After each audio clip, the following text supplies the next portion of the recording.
Hey everyone, Chef Mark here, back in the laboratory with Appliance Factory and Mattress Kingdom.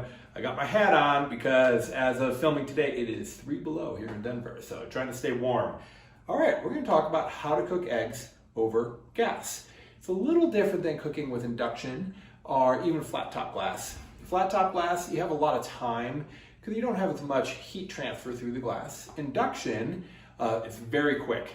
Induction, of course you need an induction ready pan, but it's very, very quick. With gas, you have ultimate control. So let's get started. I have a nonstick pan and I have a gas burner here.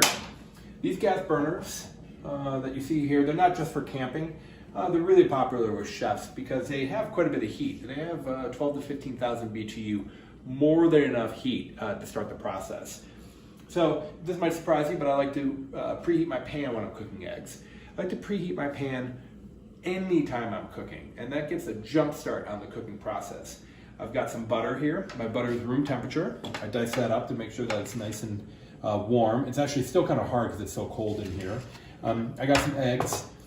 For best results, pull your eggs out of the refrigerator an hour or two in advance, or even overnight if you're going to be cooking early in the morning. Let them come up to room temperature. Don't worry, they're not going to spoil. And my favorite, some kosher salt. Okay, so what I'm feeling for here is just a little bit of heat coming through the pan, and I want to have enough heat that when I add the butter it starts to melt, but I don't want to have it sizzling and crackling.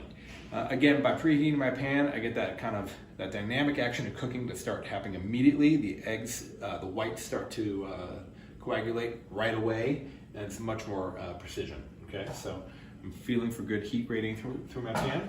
I'm happy with that. You're better erring on the side of less hot than more hot with this.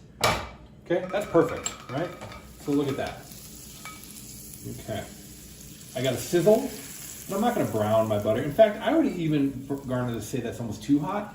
And if I add a little bit too much butter, no big deal, I can just scoop some out. Okay, here we go. I'm gonna turn my burner off. I'm gonna do the one-hand crack. You can do this two-handed, you can crack it into a bowl and put, pour each one individually. My preference is I just crack them right into the pan. See how close I am to the pan when I'm cracking them? I don't do it up here. If I do it up here, they can break. So I like to get nice and close, crack them right in there. Okay, here we go. I've got a good sizzle. You can see I have enough residual heat in the pan. Like I said, I almost overheated my pan, but that's okay. I'm reacting to that by just letting the residual heat that's in the pan kind of get used up before I move on here.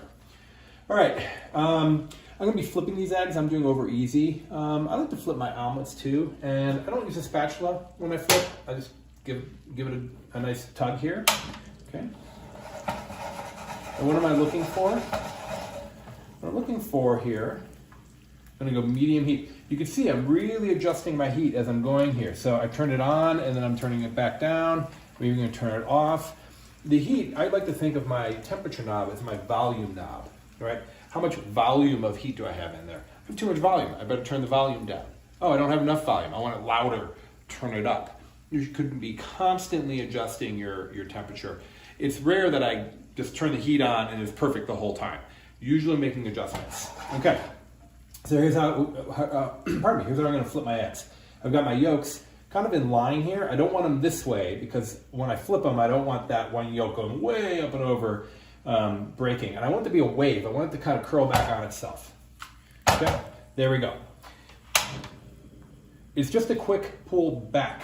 And it really starts from the elbow and it's back with just the slightest flick of the wrist. Boom, one motion.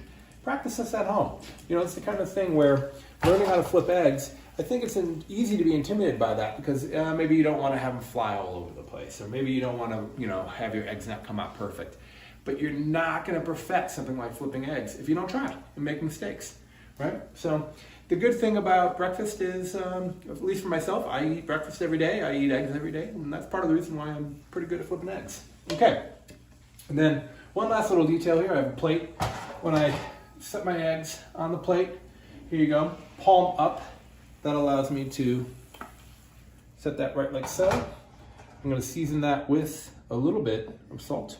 These are maybe a little on the brown side just for my butter. I don't think they have as appealing as of a look, but they have a lot more flavor. They have a nutty flavor. And let's take a look here. For For over easy, I think that's perfect. Those just run just right. Let's see how they taste. I think these are gonna taste delicious. Let's see here. And, really great flavor. The salt at the end is nice. I like to add the salt right at the end, just kind of protect my pan. The salt is really rough. It can kind of beat up your egg pan. One last tip with cooking eggs.